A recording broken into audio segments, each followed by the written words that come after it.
Chairman, Sunday, big game at Chelsea, and one I'm sure you're very much looking forward to. I'm more excited about the Bury game, if I'm being honest with you. That's all that matters to me. But yeah, I'm happy for the fans. I'm happy for I just want Chelsea out of the way now. And looking back, given the choice of the last 3 games, if we'd have won them and not beaten Notts County, I would have taken the 3 wins in the league. But it's good for the club, and I've waited 10 years for a good draw in the cup. So I think we'll go and we'll do ourselves proud, and I think it'd be good for the fans. So yeah, exciting stuff for you guys and for everyone involved. Yeah, the manager says he wants to go and have a go, and that's what you want to see. We spoke, and absolutely, there's no point in doing what Mark Cooper did against Spurs, playing Boydie right back, and go and play our game and express ourselves. And like when we went to Fulham, I think we lost 5-3 or 5-2, and whenever we gave it a go and we could have scored more. So just go and beat Peterborough. So don't go and try and lock up shop and try and get a 0-0. We don't do 0-0. So although this time I wouldn't mind with a replay. So yeah, it's going to be great. And I've been to Chelsea before to watch Liverpool Chelsea in the Champions League. So exciting. But like I said to you, I'm more looking forward to the league games afterwards, because we need to win 4 or 5 in the spin now. Yeah, great for the players though, great showcase for them to show what they can do. Brilliant for the players, you know what I mean? But like you said, I want them to show us what they can do in the league, and I'm sure they'll enjoy it on Sunday. But all focus as of Sunday night will be on League One. Yeah, it's important now with the run in. Yeah, and halfway into the League One season, where do you assess our position? Really good. I think if you were to look at the season, I spoke to the gaffer the other day after Scunthorpe. How would you describe Peterborough at the moment? We're resilient. Very resilient. We've got a really, really good habit of coming from behind. Although you wouldn't want to always be behind, but we're a very resilient bunch. We don't know when we're beat, so we have that in our team. Defensively, very strong. I don't think I've ever said that about a Peterborough club, touch wood, but very, very strong unit. Fit, super fit. Even in the 3 draws, if you look at the teams that were coming on strong the last 15 minutes, it was us against Coventry.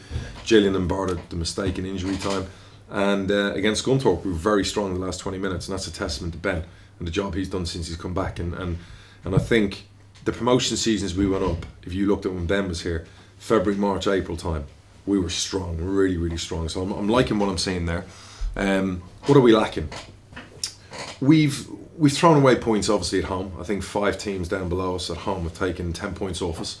Those 10 points would make the table look a bit different. I think we're learning. We've got a really, really good, honest group. I think they work hard for each other, for the fans. I keep hearing about we need experience all the time, but we've got some great experience in the team. And when you come back from behind and you're a resilient bunch, it's not experience you're lacking. I think what we're lacking at the moment is a bit more freedom. I think what we've got to do in the last 22 games is play with a bit more freedom, be a little bit more attacking philosophy-wise. I know the manager wants us to play that way, but I think it's down to the players to impose that during the game. And obviously, the one key thing we're missing is prolific goal scorers. So, the challenge now to the strikers that we have is they've got to get their finger out and they've got to step up to the plate. They've Tom's been here a year now, so he's got to kick on. He's done brilliant for us so far, but he can do a lot better. He knows that. I still stand by. He's a terrific signing for our club and will be a very, very good player for us, and is. Leanne Goal now, the injury's behind him. He's been fit now for at least 6-7 weeks, so he's got to now kick on and score goals. Junior's been brought in. He's ready. He's hungry to score. And Tails and Tails again, I think 2-3 goals and 20 odd appearances, again goals. So if anything in the second half of the season, what we've got to change is, or add to, is we've got to start scoring and be more ruthless and more prolific. So if we can do that, I think we've got a great chance. Whether that's automatic, whether it's the playoffs, you would have to fancy us. We're a difficult team to beat. We've got some big away games coming up.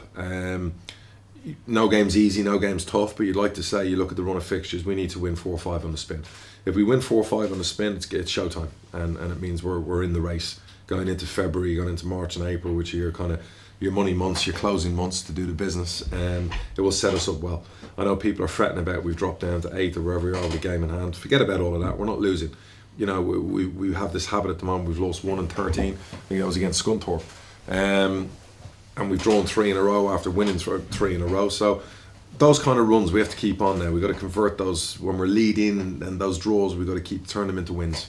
And without being disrespectful to any keeper we've had previously, sure, it's good to have a great base to start with Luke McGinn. Yeah, Luke's done brilliant, you know what I mean? But I also think that, it's also the back 4 in front of him have done very well. I think Smudge, Bozzy, Taff, Husey been very consistent. And if we can get the strikers to replicate in their department what our defence does, we're going to be a hell of a team.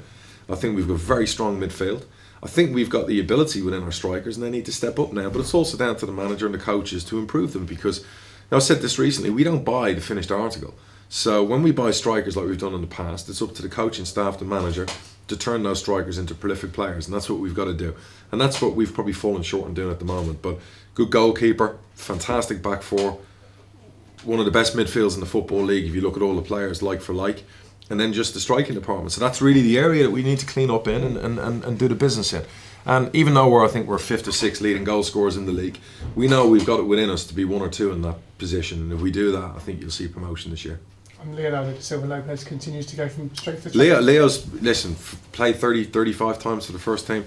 I know some of our fans obviously think we play him too much.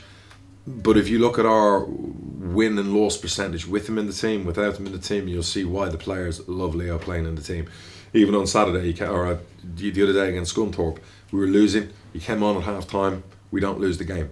You know, massive no loss percentage win rate there with Leo in the team. For an 18-year-old, he's just turned 18. He's got it all, and he's got the whole future in front of him. What I love about him is he's grounded. He's down to earth. There's no arrogance about him. Maybe we can add that to his game, and he needs to add a little bit more goals to his game and assists, because we know he has the ability. He was a number 10 in the youth team. He's playing a lot deeper now. But as he gets more and more games, he gets more confidence to get forward and create more and score more. And if you look at the amount of headers he wins in midfield against physical opponents, listen, he's got it all. And our fans should enjoy him while he's still here. Yeah, and as an owner, the transfer window, probably your 10th year in the transfer window, does it Yeah. still surprise you with what comes up every month? No, it's the same old. You have your list of players that you want to leave, you get people ringing up about them, you try and wheel and deal, you try and do deals, you try and sign them off. We've got a few on the list. We've got, who's on the list still to go? We've got obviously Shaq is on the list, has recently been put on the list.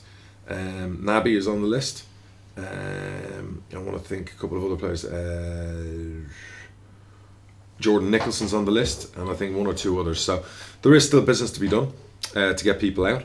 And obviously then if we have room or whatever else, we might bring 1 more in. But we brought 3 good players in. Samuelson's a good one. Obviously the boy from Rotherham is a very, very good player.